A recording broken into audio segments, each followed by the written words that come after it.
Hi there, I'm Sonal Mehrotra Kapoor and you're watching Coffee and Crypto, a show in which we decrypt the world of cryptocurrency for you.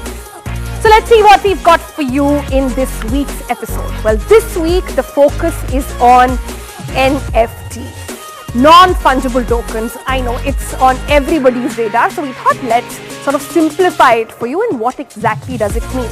How exactly is it priced? If you're an artist, what should be your perspective? If you're a collector, what should be your perspective as well? And I know everybody from Kim Kardashian to Amitabh Bachchan, everybody is just going all about NFT now.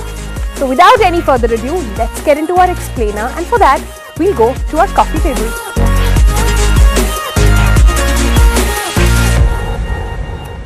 Okay, so NFTs can sound complicated, but isn't really.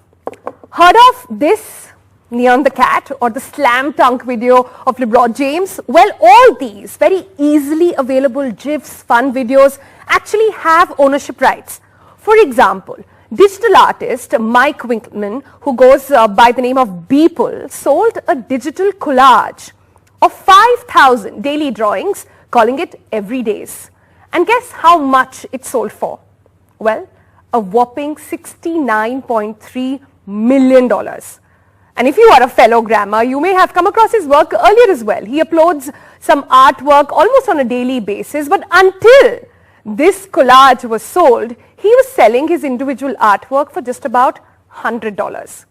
$100, $69.3 million. You get the difference, right?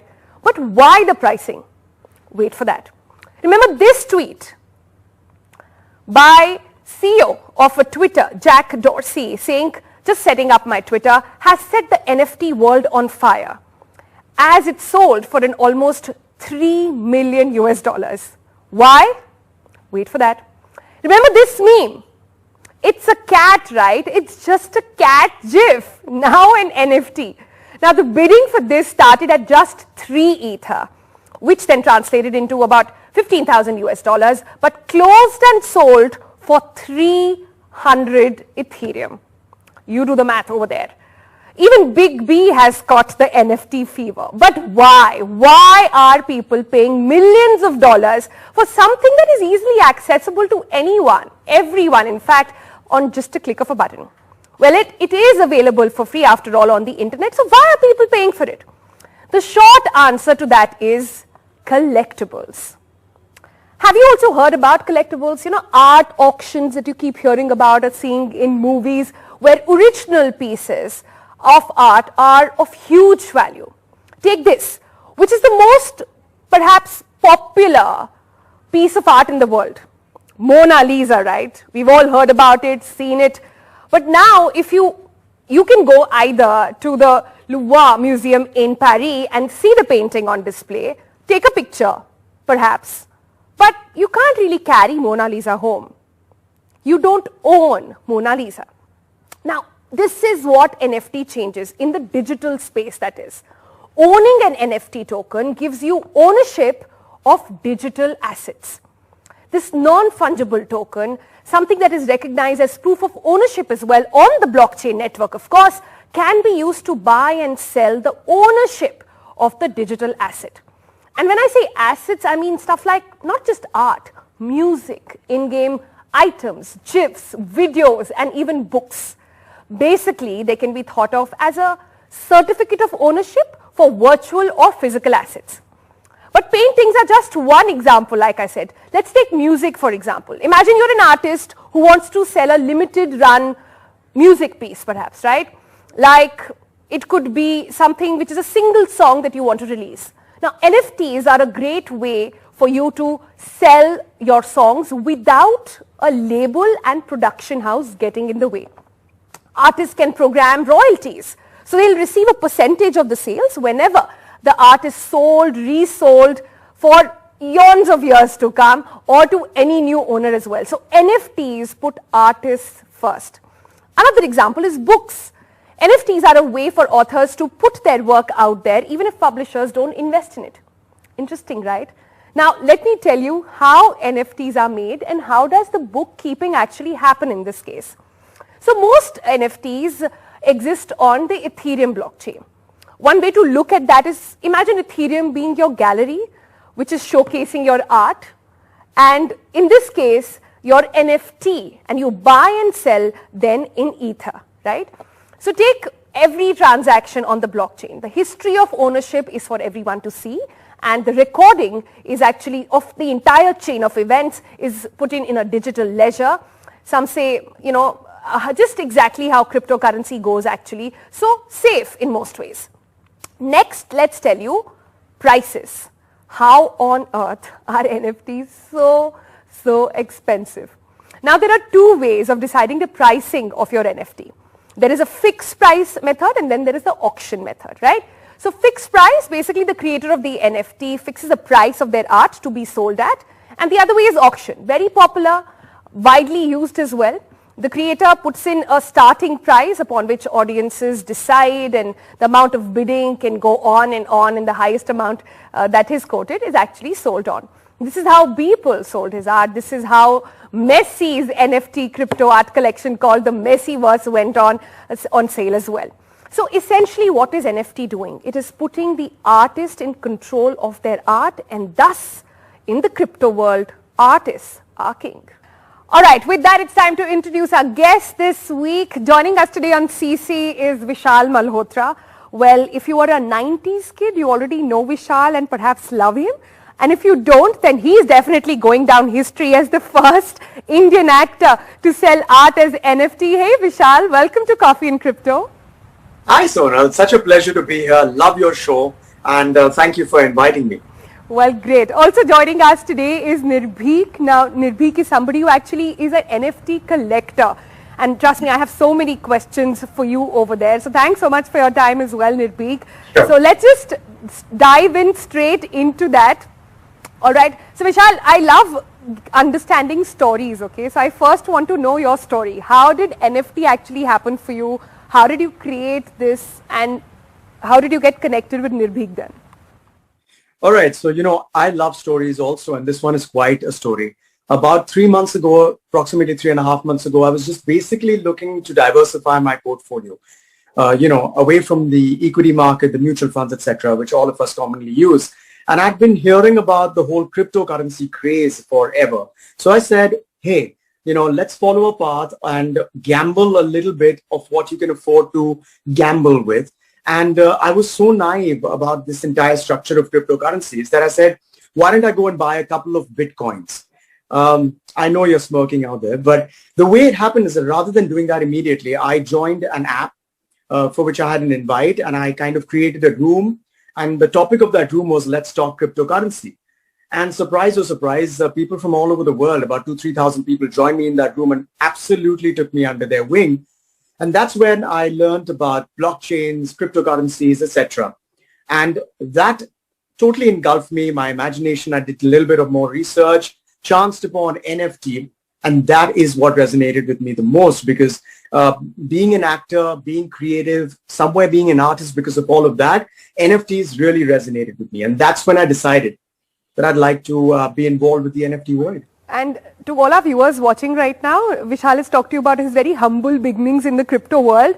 But Vishal, do tell our viewers, Maroon 5 bought your work? Yeah, so Maroon 5 owns my second NFT, which I dropped in collaboration with an artist.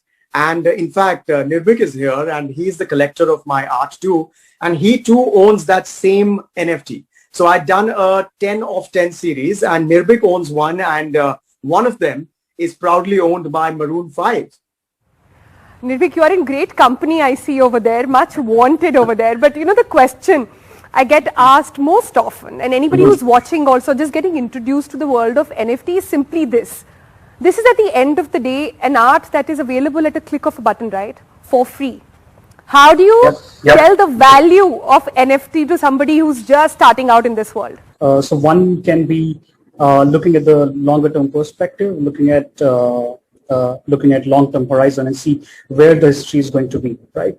We have all seen the museums and exhibitions, people buy portraits, they buy art, and they look at long-term perspective, long-term horizon, that this is probably something first in the history, right? Now, similar in this case, obviously, Vishal dropped the NFT and he's the first celebrity. Now, owning that piece of art, which is done by Vishal and, one of the person where he collaborated with her, right? So he's the first person to drop an NFT as a celebrity. Now that will go down the history. And owning a piece of that will definitely bring value to the investor or to anyone who holds it. And ever since then, Vishal, you've actually done so much more. And now actually Amitabh Bachchan has dropped in an NFT as well. So tell me, how does this entire thing work? You're not you're a visual artist, you're an actor, right? So you collaborate with an artist and then two of you together create something? Absolutely. So that was my intention right from the beginning, because it's a beautiful community. Once you get into that NFT community, that's why you would like a collaboration has a lot more value, has a lot more interaction value. And that's the reason why I decided to collaborate with this amazing artist, Ishita Banerjee. And we brainstormed about it. We came up with a basic creative. She came up with her ideas. I decided to take this to a studio and not only make it a static art, but also give it my voice, give it a little bit of animation. And that's how one of those arts was created. Just the other day, I dropped my third NFT, which was the first Indian actor to have created an NFT in totality and have released it. So that was the one I did on my own. And if I may, it's really exciting because while we're recording this, there are only 5 hours left for an auction to get over for an NFT that I have dropped right now, for which Nirbhik, I've just got a notification that he's bid for it right now. So Nirbhik, thank you for that bid. And the Genesis piece is such that it's the first short film in an animated format, which is an NFT, which has a Bollywood actor in it, or an Indian actor, or come out of India. So the first short film. So there's a lot we can do with this NFT space. I love the creative freedom that you get to indulge. And whenever you'd like, I'd love to talk about the utilities which is involved. It's not just a piece of art to look and adore, but there's a lot of utilities which come involved with an NFT. So while in fact we were talking about this in an explainer, this is what I was trying to tell our viewers as well, and Vishal come in on this point. For those who don't understand this, it's like saying that if you were to showcase your art in a gallery, instead of a gallery, this is digital art getting showcased on a blockchain. That's like one way of making people understand what this means. But go ahead with the point you were trying to make earlier. Let me give you a comparison between a t-shirt. Okay, say you like X brand and you like a particular red t-shirt in size small. You see, that company is going to make thousands of those exact t-shirts. But imagine if you have, say, Elon Musk, who basically signs on it and says, Sonal, you're the best host in the world and we love your show. That becomes a one of that t-shirt, right? Which has been signed on, which has been created as one. Now, there are not many of those. That's a good way to put it, yeah. Right. So, and what that happens is that particular literature on it, the art on it, or the text on it gets put on to the blockchain as a proof of originality, right? And that he can make 10 of those copies, he can sign 10 t-shirts, or he can only make one, but there's only one of it. Like the Mona Lisa, you have one, but as soon as you get out of the Louvre, you have it on every poster, every t-shirt, every keychain, right? But the original remains the original, increases in value. Now, as you said, an artist would put it up in an exhibition, sell it, and that's it for the artist. But in this case, when an artist sells an NFT, that artist will get a royalty for every time that art sells, and that's amazing for an artist. Right. Besides that, there is an originality proof, which no matter how hard you do in today's day and age, for any art, there is no 100% proof of originality, right? I'm sorry, I'm putting my neck out to say that, but there is no, here you have a blockchain at the press of a button, you have a ledger which says, this is when it got minted, this is who bid for it, and this is who bought it, and then further. So you have a proof of originality, you have an advantage to the artist because they are the main owners and they'll keep getting royalty for it. And we keep talking about this in terms of paintings, etc. But imagine this being done for music, imagine this being done for video games, imagine this being done for so many other things. You know, really the world is your ocean when it comes to this as well, like anything else in blockchain that we are just taking tiny steps and beginning to understand as well. Well, thank you both for joining us and good luck with your NFT journey as well. All right, so that was Vishal and Nirbhik giving us an insight into what exactly happens when you actually make that exchange. On that note, let's step into a coffee break. When we come back, we'll roll back to the other big concerns that everybody has about blockchain and cryptocurrency, which is basically the legal aspect of it. There is a very important quote that has come in from a former RBI. What does that indicate? What does that tell you for the times ahead for cryptocurrency in India? That's coming up on the other side. Stay tuned. You're watching Coffee and Crypto.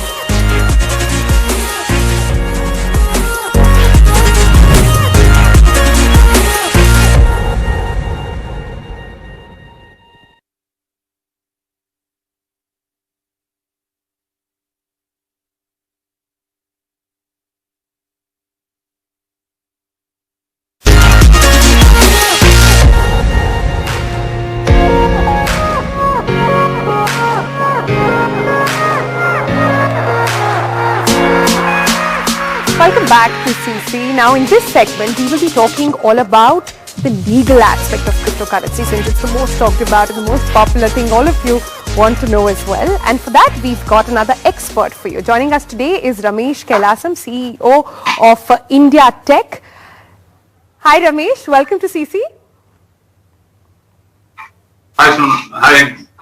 Hi, good to have you. You know, Ramesh, we were just going through that full PDF that you have actually made, a full point presentation where you talk about the 5 things one must keep in mind and the framework that you have designed in which crypto should really be looked at in India. Take us through some of the highlights first on that.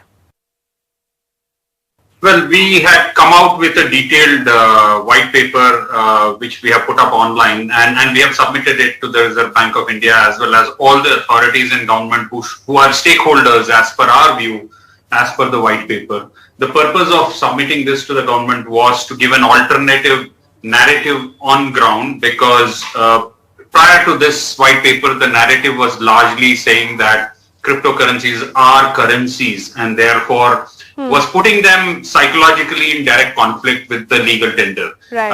and therefore making a lot of stakeholders uncomfortable. So our point of view was that fundamentally let's look at 5 basic things that we need to sort out. The 5 basic things will lead us to 15 more things or 20 more things. But broadly looking at the fact that if the concern is that India is concerned about it being called a currency, let us not accord it the status of a currency. Let us accord it a status similar to maybe a gold, maybe a stock, maybe a commodity. But the purpose is not to compare them. The purpose is to draw the various parameters that the government deploys on regulating these kinds of Essentially entities. saying that cryptocurrency is not here to fight out or wipe out rupee at all. It's here as an asset, something that you can invest in, something that has a potential future, and something, as we all know by now, it's not just Bitcoin. Cryptocurrency is about a whole new world altogether, and blockchain can actually solve so many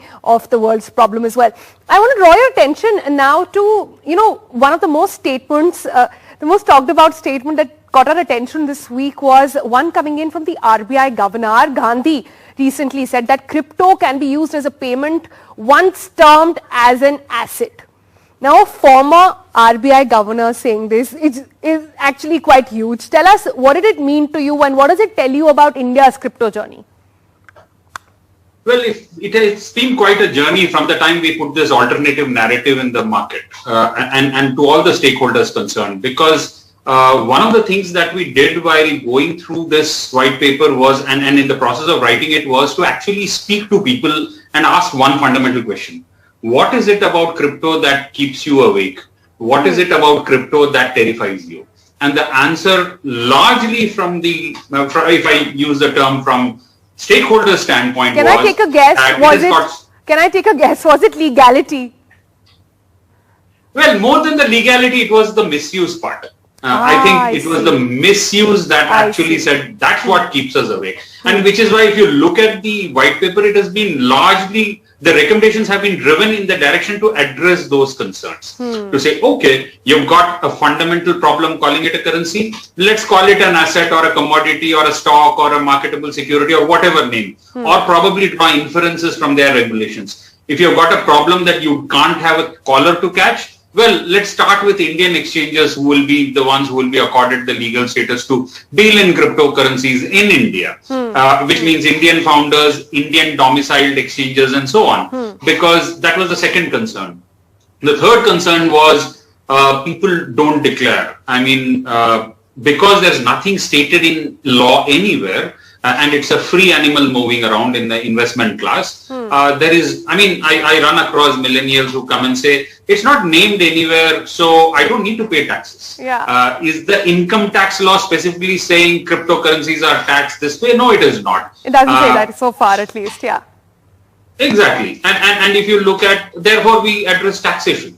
So we said, okay, there is a direct tax angle to it, there's an indirect tax angle to it. On direct taxation, if I'm holding it like a casual hobby, maybe it is a capital gains from and a long term and short term depending on the timeline that you hold. But if I'm a trading person, maybe it is profits and gains from business or profession in my line item in my income tax return. So the character changes according to the kind of person dealing with it. It's then great of course to we hear also this from said you that actually, because I'm sorry I'm interrupting, but it's actually great to hear this from you, because the bottom line on this is what?